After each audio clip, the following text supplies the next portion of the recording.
जी, तो इस तरह से ये 2 दफा होगा, 2 दफा।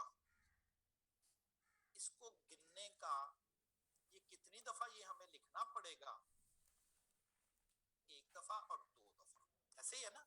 अब जरा इधर देखिएगा, इस सिचुएशन में हम कहेंगे अगर 4 ट्रायल्स है, 4, इसमें से सक्सेसेस कितनी होगी, 2, वो तो निकाल देना।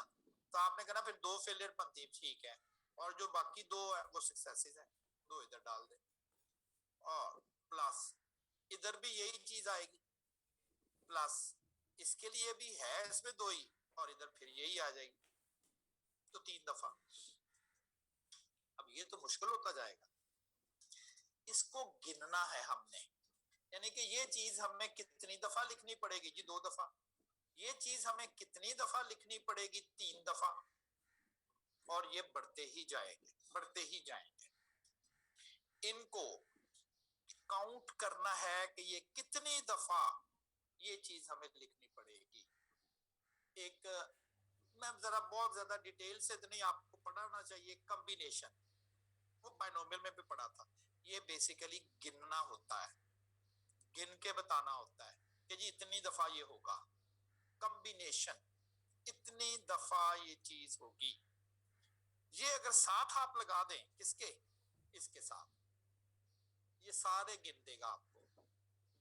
अब जरा एक एग्जांपल करते हैं, ये चीजें आ जाएंगी। देखिए यही लिखा हुआ मैंने, मैं पहले इसको एक्सप्लेन कर दूं। वो कहता है अगर के सक्सेसेस लेनी हो तो कहता है जी जितनी, उधर क्या आता था, 1 और 1, इसमें एक्सपोनेंशियल में, और इसमें क्या आएगा, इसमें अगर के सक्सेसेस लेनी है तो ट्रायल्स जितने कर रहे हैं उसमें से के सक्सेसेस माइनस और इसकी पावर के। आपने कहा ना ये 2 2 3 3 4 दफा ना, आपने 1 दफा लिखा है, वो मैंने ये लगा, ये गिनने का स्टाइल है। x-1 c k-1 c k-1। अब देखिएगा ये 2 दफा था ना, x-1 ये 3 बनता है तो 2,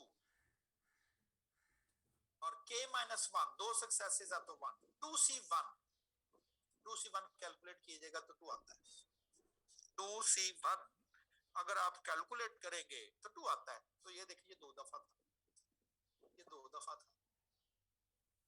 क्या फार्मूला है, xc1 ओवर kc1, ऐसा ही है ना, ऐसा ही है। अब जरा नाम है इसका negative binomial. An experiment consist of repeated trials until, आगे था फर्स्ट सक्सेस, अब है के सक्सेस। जी मैंने दो जगह दो दो जगह पानी मीठा पानी लगाना है, पहली दफा नाकाम, दूसरी दफा एक लग गया जी, चलो फिर ड्रिलिंग स्टार्ट करो, अभी नहीं रुकना, 2 दफा, 2 सक्सेस चाहिए, 2 पूरी होगी तो रुकेंगे। और इसी तरह से in theory the number of trial goes forever and there must be at least, आगे मैंने लिखा था 1 ट्रायल, 3 ट्रायल तो जरूर करने पड़ेंगे। अगर आपने 3 कुएं ऐसे खोदने हैं कि जहां से मीठा पानी निकले तो कम से कम 3 बोर तो करने ही पड़ेंगे, कम से कम। पहले 3 पे निकल आया, 4 भी हो सकते हैं जी, पहला 2 कामयाब थे, फिर तीसरा में से नहीं निकला, फिर चौथा, हाँ बिल्कुल, कम से कम के तो होंगे। Trial has no possible outcome, बाकी सब कुछ वही। एक्स क्या हो गया, number of trials required to get, आगे था 1 सक्सेस, अब के सक्सेस, पैरामीटर इसका भी एक ही है, probability of success in a single trial, और ये है प्रोबेबिलिटी मास फंक्शन, ये वाला। जहां जहां पहले 1 आता था, अब मैंने वहां के लिखा हुआ है, के सक्सेसेस, और कम से कम कितने ट्रायल करने पड़ेंगे, जितनी सक्सेसेस लेनी है। पहले 1 था तो 1 ली थी मैंने, अब चूंकि पता नहीं कितनी सक्सेसेस हैं तो कहता फिर उससे एक ज्यादा, फिर उससे एक ज्यादा। अगर 3 सक्सेसेस लेनी है तो ये 3 होगा, ये 4 होगा, और ये 5। अगर 6 सक्सेसेस लेनी हो तो ये 6 होगा, ये 7 होगा, ये 8। सक्सेस जितनी होगी वहां से तो कम से कम ट्रायल करने ही पड़ेंगे। बिल्कुल उसी के पैरेलल मैंने ये एग्जांपल लिखी है। An oil company conducts a geological survey to should have a percentage. What is the probability that third strike comes? तीसरा कुआं जिसमें से ऑयल निकलेगा, comes on the seventh well drilled, तीसरा कुआं कामयाब हुआ। पहला 3 कुएं उन्होंने खोदने थे जिसमें से ऑयल निकले, उधर था 1, अब है 3, तो हमारा K3 हो गया। नंबर ऑफ सक्सेसेस हमारे पास कितनी हो गई? 3, 3 सक्सेसेस लेनी है।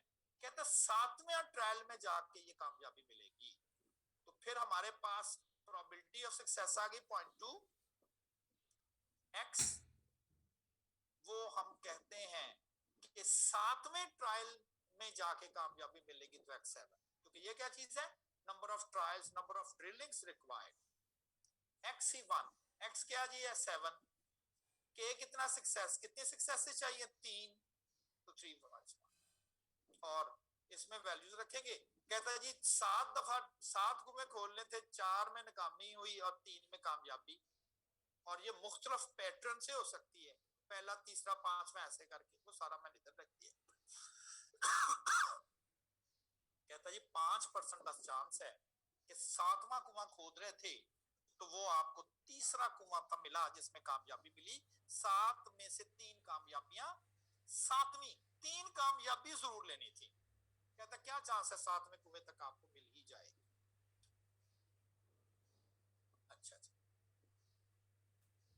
What is the probability? At most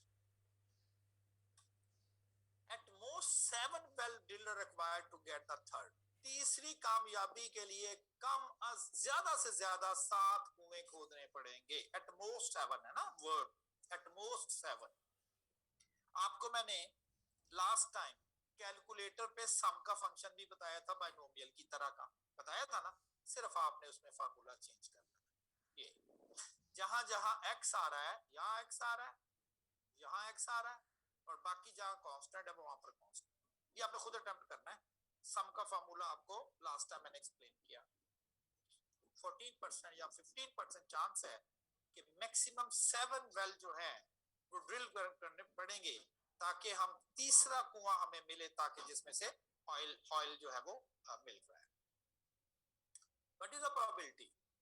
at least 7 well drill required to, कम से कम 7 कुएं जरूर खोदने पड़ेंगे। 7 हो सकता है 8, 9, 10 कुएं खोदे जाना है, पता नहीं कितने मिले। लॉ ऑफ कॉम्प्लीमेंट कैसे, कम कहां से स्टार्ट होगा? गलती नहीं करनी 1 से, मिनिमम कहां से स्टार्ट होगा? जितनी सक्सेस चाहिए तो 3 तो कुएं खोदने पड़ेंगे ना, 4 भी हो सकते हैं, नहीं तो फिर 5 खोदने पड़ेंगे, 6, और उसके बाद ये सारे। इसका मतलब है कि आप 3 से लेके 6 तक की प्रोबेबिलिटीज को सम कर लें, 1 में से माइनस कर दें तो आपकी नेक्स्ट प्रोबेबिलिटीज आ जाए। There is about 90% chance that at least 7 drills are required in order to get the third strike. ये basically हाँ, ये अगले पार्ट्स हैं। What is the probability that between 7 to 9 well drills are required to get the third strike? तीसरी कामयाबी के लिए उन्हें 7 से 10 के दरमियान कुएं खोदने पड़ेंगे। 7 से 10 के दरमियान, ना 7 शामिल है ना 10 शामिल है, कौन रह गया फिर? 8 और 9। तो यही मैंने लिखा हुआ है 8 और 9 की प्रोबेबिलिटी। मैं इसलिए इसको नहीं, अब कैलकुलेशन है, कैलकुलेटर पे डालें वो आपको आंसर देगा। Next, what is the probability that from 7 to 10, 7 से लेके 10 तक, इसका मतलब 7 भी शामिल है 10 भी शामिल है, उन्हें वेल ड्रिल करने पड़ेंगे ताकि वो तीसरी कामयाबी के साथ ऑयल प्रोड्यूसिंग वेल तलाश कर सके। तो 7 to 10। What is the probability? At most 10, ज्यादा से ज्यादा 10, बट ग्रेटर देन 7, लेकिन 7 से ज्यादा, 7 से ज्यादा लेकिन 10 से कम, ज्यादा से ज्यादा 10 लेकिन 7 से ज्यादा, उनको ड्रिल करने पड़े। अब लिख लिया करे ना, ग्रेटर देन 7 8, 9 और ज्यादा से ज्यादा 10, 3 बनते हैं, 1 2 3, 8 से 10। आज मेरे पास एक्चुअली मैं किसी और पीसी पर बैठ के क्लास कर रहा हूं, तो मेरे पास कैलकुलेटर की ऑप्शन नहीं है, वरना मैं आपको एक दफा करके दिखा देता।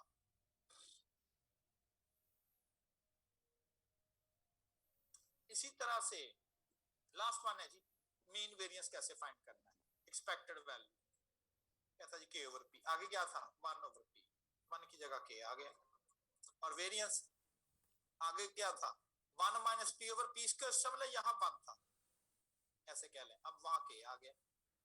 वही क्वेश्चन है, what is the mean and variance, 3 कुएं खोदने हैं, कहता on the average 15 well drill करने पड़ेंगे, एक के लिए ऑन द एवरेज 5, 3 के लिए कम से कम ऑन द एवरेज 15 कुएं उन्हें खोदेंगे, तो 3 कुएं उन्हें ऐसे मिल सकते जहां पर ऑयल मिल रहा होगा, एक्चुअली वो 60 यहाँ पर था, और देन ये मीन एंड स्टैंडर्ड डेविएशन आपके पास है। दो डिस्ट्रीब्यूशन आज मैंने कही काफी ज्यादा रिजेंबलेंस थी, एक ज्योमेट्रिक है और एक नेगेटिव बाइनोमियल है, जिसमें सक्सेसेस की तादाद फिक्स होती है। आप समझ लें कि ये जो ज्योमेट्रिक डिस्ट्रीब्यूशन है ना, ये नेगेटिव बाइनोमियल का स्पेशल केस है, वेयर के इज 1, भूल जाएं, ज्योमेट्रिक रहने दें, नेगेटिव बाइनोमियल याद करें, वहां यहाँ के लिखा हुआ वहां 1 1 कर दे, बस सारे वही फार्मूले, सब कुछ वही चलेगा, हर जगह पर 1 कर देगा कि एक ही जगह एक ही डिस्ट्रीब्यूशन याद कर लें, x minus 1 c k minus 1 q to the power x minus k and p to the power k क्या चीज है, सक्सेसेस, और अगर वो 1 हो जाए तो वो स्पेशल केस है। तो कुछ बुक्स वाले तो कहते ही ये है, वो लिखते हैं नेगेटिव बाइनोमियल है, नोट में जाके कह देते हैं where k is equal to 1 then it becomes the geometric distribution। ये एक्चुअली पहले ज्योमेट्रिक डिस्ट्रीब्यूशन जो थी वो लिटरेचर में आई, फिर उसने कहा जी 1 सक्सेस की तो बात हो गई, अगर ज्यादा सक्सेस तरह फिर नेगेटिव बाइनोमियल आ गई, ठीक है ना, तो उस वजह से इसको डिस्क्रीट नहीं किया गया, उसने कहा चले ये पहले आई थी, इसे रहने देते हैं और आगे जाके आपसे बोल देंगे जी। अब किसी ने कोई क्वेश्चन मुझसे करना हो, एनीवन, जो बुक मैंने आपको स्कैन फॉर्म में रखी हुई है, उसमें आप उसका पढ़ने का तरीका कार है, बैक पे जाएं, वहां लिखा होगा नेगेटिव बाइनोमियल, देख ले किस जगह पेज पर है, इंडेक्स जो होता है ना लास्ट, बुक के लास्ट पर इंडेक्स होता है, पहले तो टेबल ऑफ कंटेंट्स होता है ना, वहां से भी ढूंढ लें कि प्रोबेबिलिटी का चैप्टर, प्रोबेबिलिटी डिस्ट्रीब्यूशन का चैप्टर नेगेटिव बाइनोमियल का है, वहां पर डायरेक्टली उस बुक में चले जाए। डर लगता है ना कि आपको ज्यादा पेज ना इधर उधर पढ़ने पड़ जाए, कि नजर आ गया तो पढ़ने पड़ सकते हैं, तो डायरेक्ट चले जाए, ठीक है जी। यहां तक डिस्क्रीट डिस्ट्रीब्यूशंस का कंप्लीट हो गया। अच्छा, अभी तक मतलब बच्चे मुझसे दूसरी क्लास से भी पूछ रहे थे, but about the mid test, university से मेरी हमारी जब बात हो रही है, वो कहता है जी अभी तक तो हमारा जो प्लान है, कोई नेक्स्ट गवर्नमेंट से गाइडलाइन आती है वो डोंट नो, लेकिन कहते जैसे उन्होंने ओपन किया हुआ है 9 to 11 शायद या 12, मैं यूनिवर्सिटी के एडमिनिस्ट्रेशन की बात कर रहा हूँ, मैं अपनी बात नहीं कर रहा, वो कहते हैं कि जी इसके हिसाब से तो फिजिकल, और जो कि रमजान है मुश्किल होगी, तो after Eid mid test, physical mid test after Eid, लेकिन कहीं ऑफिशियल नहीं है ये जस्ट डिस्कशन में ये बात जैसे होती है ना, हम किसी ऑफिसर के पास, डीन के पास या उससे बड़े के पास गए, तो ये बातें चल रही हैं, एक ये होता है ना, एक ऑफिशियल नहीं डिक्लेरेशन होती है, वो तो ज़ाहिर यूनिवर्सिटी करेगी आपको, लेकिन हमें वैसे पहले आइडिया पता चल जाता है, फिर वो नोटिफिकेशन होते होते 1 2 4 दिन लगा देते हैं। तो ये मेरा प्रॉमिस है कि अगर मुझे पता चल जाएगा कि क्या डिसीजन हुआ है, फिर ज़ाहिर इम्प्लीमेंट होता है, उसकी वो रिपोर्टें बनती है और फिर वो साइन होते हैं, तो फिर वो डिक्लेयर करते हैं जी ये डिसीजन हुआ है, तो पता तो चल ही जाता है, क्योंकि हमारे जो दोस्त हैं या जानने वाले उसमें बैठे हुए होते हैं, चेयरमैन हजरात, उनसे हमारी दोस्ती है, वाकफियत है, तो वो हमें बता देते हैं कि जी ये हमारा डिसीजन हो गया है, अब इसको प्रॉपर वो लिखेंगे और इम्प्लीमेंट करने के लिए नोटिफाई करेंगे, वो मैं आपको बता दूंगा। लेकिन उड़ती उड़ती जिसे खबर कहते हैं ना, ये ना कीजिएगा कि जी स्टैट वाले टीचर कहते हैं, कतई नहीं मैं कह रहा, मैं जो चीज है मैं आपको एक्सप्लोर कर रहा हूँ कि ये डिस्कशन में ये चीजें आ रही हैं।